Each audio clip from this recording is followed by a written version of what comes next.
Red Sorghum. A few years back, I decided to go to a film festival. Red Sorghum was showing. Having no idea what the film was about, I walked in, unsure what to expect. As the credits rolled, I was lost for words. Usually, when the credits roll and the lights hum back to life, people immediately skedaddle off. But this time, no one left their seats. The only time people ever stay behind for the credits are because 1. It is a Marvel movie, or 2. There's a post-credits scene.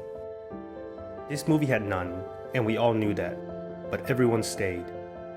Years later, this film was still ingrained in my head, and I'm so glad I got to experience it on a big screen. Today, we're traveling to Shandong, China. Red Sorghum is a film told by an unseen narrator as he narrates the early life of his grandma, who arrived in Shandong, China for an arranged marriage. His husband, an old man who has leprosy, owns a winery. Set in the 1930s during the Second Sino-Japanese War, Grandma soon has to face bandits and the invading Japanese army, and love at first sight. Red Sorghum is directed by Zhang Yimou, and this was his first feature debut. I have seen quite a few of his works, and I love all of his work except for The Great Wall. Let me just wipe that out of my memory for a second. In this film, you can clearly tell that he wasn't given much of a budget, but Zhang Yimou directed the shit out of this movie, with everything that he got, and that's probably what propelled him to be one of the most prolific Chinese directors today. Let's start by saying what immediately hooked me into the film: its fervent color palettes. This movie in no way is a fantasy film, but somehow the film gives out a mystical vibe and the color scheme manages to play out like a romantic fairy tale. The color is sharp, but not harsh enough to push viewers away, but the opposite. It lures them deeper into the film.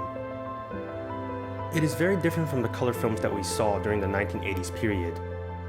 But nothing would have worked if the grandma wasn't played by the one and only Gong Lei.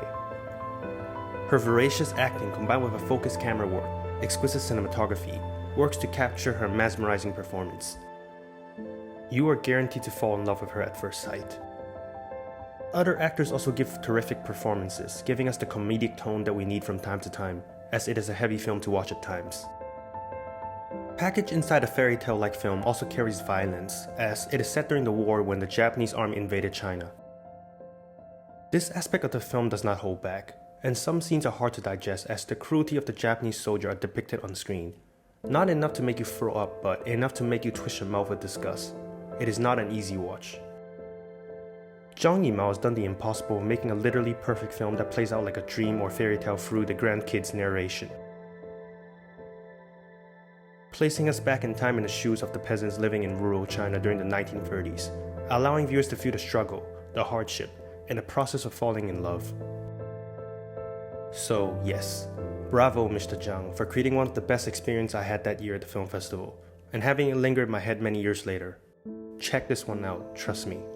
You will want to watch his other works after this too. Have you seen Red Sorghum or any of Zhang Yimou's films? Do you plan to see it? And if you did, what did you think about it? Comment below and let me know, and as always, subscribe for your next travel ticket.